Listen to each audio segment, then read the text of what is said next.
All right, so after some of the NBA trade deadline and stuff like that, hey, anything's open at this point. I was like, we can see a whole bunch of people moving in the off season. We can see so many different things. And while people are tackling what's the problem with the NBA and whining and crying about that or whatever, hey, I want to talk about some teams that have some decisions to make in the off season where it is time to necessarily move on. And I was like, yeah, I guess you could sort of say this for any team. Not really. But the ones that come to mind, let's go with the East. I'm gonna go with the Charlotte Hornets, Lamelo Ball. While I do think that they sort of do have to make a decision on him, and I was like, not, I was like, he got his money. He's in the midst of his contract and whatnot. I was like, he basically the team's sort of best player.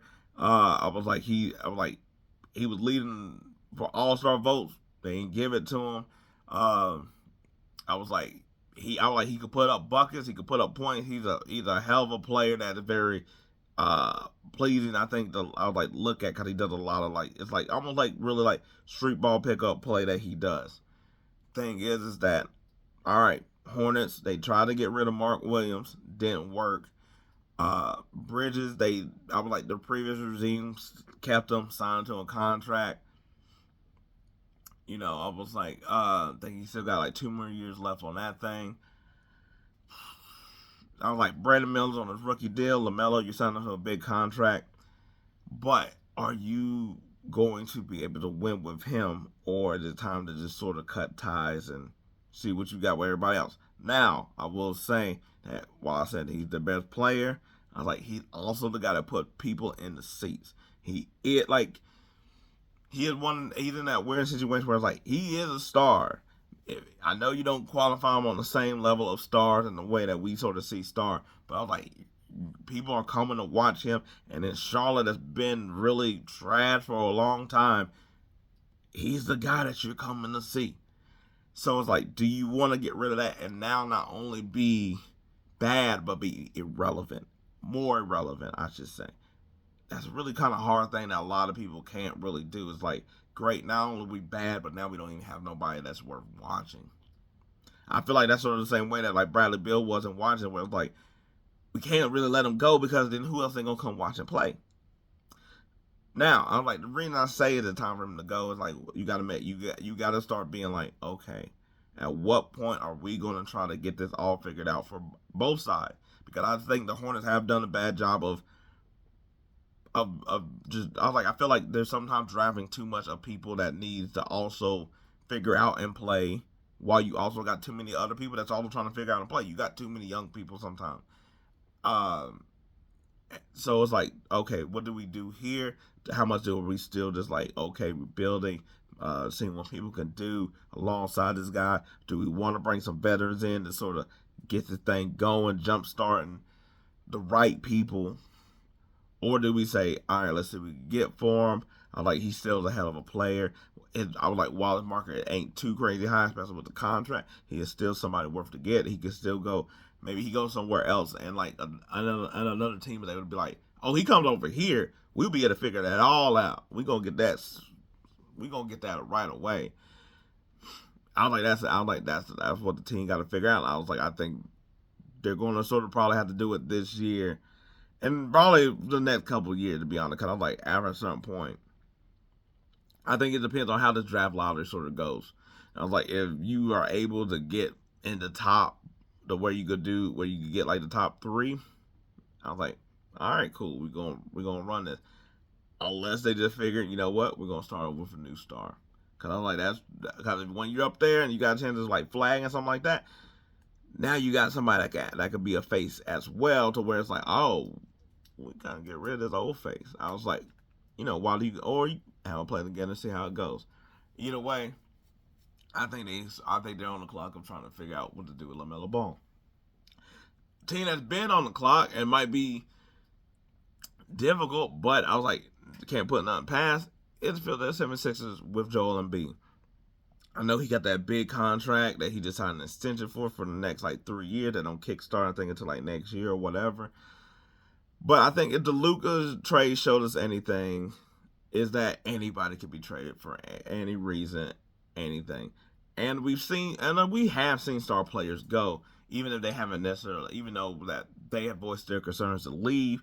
That I think Joel Embiid is, I was like in a different place. I don't think he's in a position to say he wants out. He can't. That would be too much bad on top of bad on top of bad with how the season is gone, with how he's been there and stuff like that. He can't ask for out.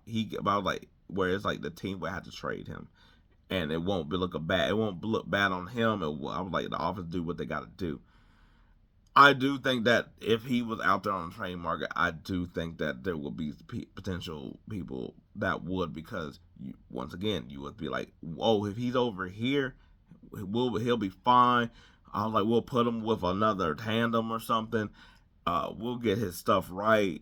I was like, because the thing is like Paul George ain't play well, so that hasn't helped things either. He ain't fully healthy. He need time. I was like, I think they just finally just say he's out for the season. So but I was like, he goes somewhere else. I'm trying to think off the top of my head of somewhere else. Who would necessarily do this? Like a team like Sacramento. There's no other way that you're getting anything. I was like, yeah, I get it. You got some bonus and stuff like that, but I was like, Embiid got a higher upside. Why? I was like, you'll never really be in this spot. Like to me, if you're the king, I was like, I get that. If they made that trade, I will understand it. I was like, if the Pistons made that trade, I think I was like, even though they're on the surge, I was like, right now, I think I will understand it.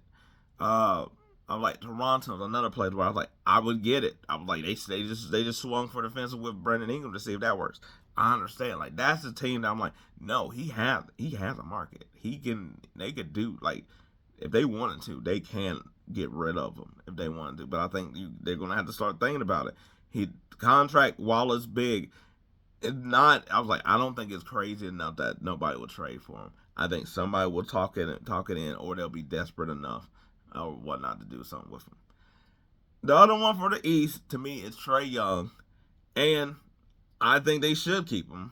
But I can see how he's been in trade talks for 3 or 4 years.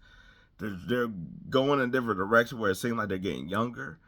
But I do think that I think that he has shown that he can sort of play with this team and stuff, that I was like, they still need someone that can get buckets, but he's also shown the ability to relinquish how he was playing beforehand. And I think that he could stay, but I think it's also it's on the clock of being like, what are y'all gonna do? Are y'all gonna shit or get out the pot with him? You got to figure that out. And really, this offseason, now that Luka's a bit traded, hey, maybe they might feel more inclined. It's like, oh, cool. Because if we traded him, then it looks like that trade for Luka was really a failure. Now, off my hands, and now they're able to do something with it. So I was like, I would not be shocked if they decided to also offset him as well. It's just sort of time. I was like,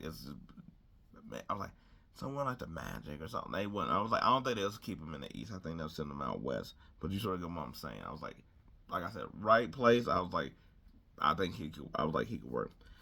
Now West, they only got 2 squads here with the West.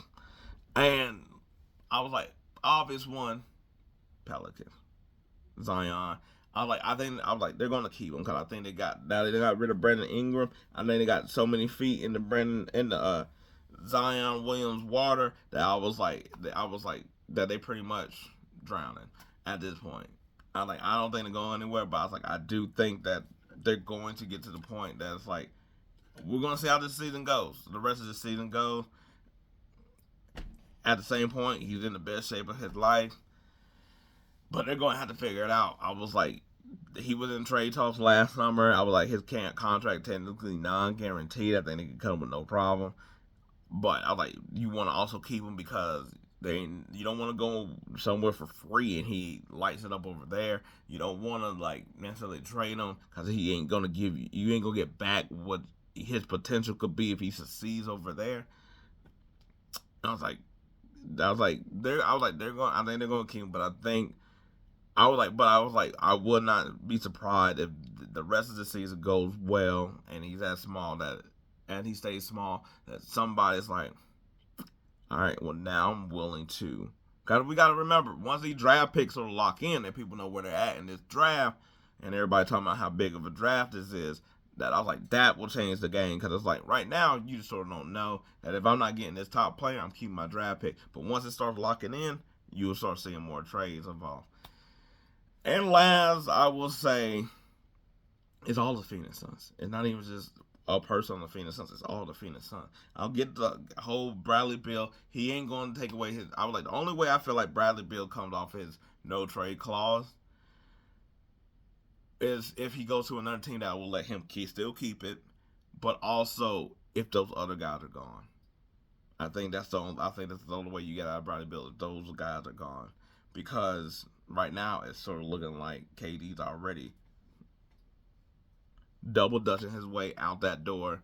And then now some stuff. Now I was like, they were talking about. I was like the stuff about Booker and basically Budenholzer telling him to calm that voice down or whatever, and all this stuff now about Booker. I'm like, well, if everybody was waiting for when the Booker foot shoe was going to kick, flip, drop out the sky, that's what is. I was like, I think this is what everybody's sort of been waiting on. At what point is it sort of going to be like, okay, some stuff about Booker? Is he gonna be wanting to come out? Is it gonna be a trade off for too much? I think the Phoenix Suns got to figure out what the hell they doing with everybody involved. It ain't just one person. I think at this point, the new owner's not gonna probably allow it or whatever. Hey, I wouldn't be surprised if there's something crazy where it's like if he can't figure out how to keep them all, he does something crazy. Like he's the one that's like, you know what? All right, I'm gonna get Joel Embiid, and then you just looking up. It's like, wait, hold on, you got Joel Embiid and Bradley Beal as your top players on your team, just because you couldn't keep Durant and Booker. He seemed like somebody that would do that. He seemed like somebody that'd be like, you know what? Just go out there and get me somebody out here. All of a sudden, I was like, yo, it's Lamelo Ball, Bradley Beal, and Joel Embiid on the Phoenix Suns next year. I'm just saying, it'd be something crazy. Cause he's somebody that he not gonna want to lose. I was like, they were talking about trading KD, but I'm like, who you really trading KD and what you gonna get back for him? And I was like, he's on the verge where he's able to just be like, I'm out myself. Then Booker, you're gonna have to get something back good, but what are you gonna get back good that owner's gonna want? That gonna put buckets in them seats. Cause if you go get the Rockets, I was like, yeah, those Rockets are at the top of the West right now. But that doesn't mean they come to Phoenix, all of a sudden Phoenix is going to be good. That don't mean that you over here be able to sell some Jalen Green merch over here in the same way you can with the Rockets. Anyway, I was like, 5 teams that I think they got to get out the pot, figure it out. It is the time now to what they're going to do. I was like, I really think that everybody's going to keep all of their players. But I was like, but I do think they're at the point where it's like they got to start figuring out which moves they need to make for the betterment of the team, and also the player too at the same time. Because I like all these players, like I was like, they are good to where it's like they could really make an impact somewhere else. And I was like, again, sometimes just going somewhere else might just be what you sort of needed, especially that a lot of them have been on these teams for about 6-7 years now, and after a while. You ain't seeing nothing. I'm just saying. Anyway, let me know what y'all think. Till then, I'm out.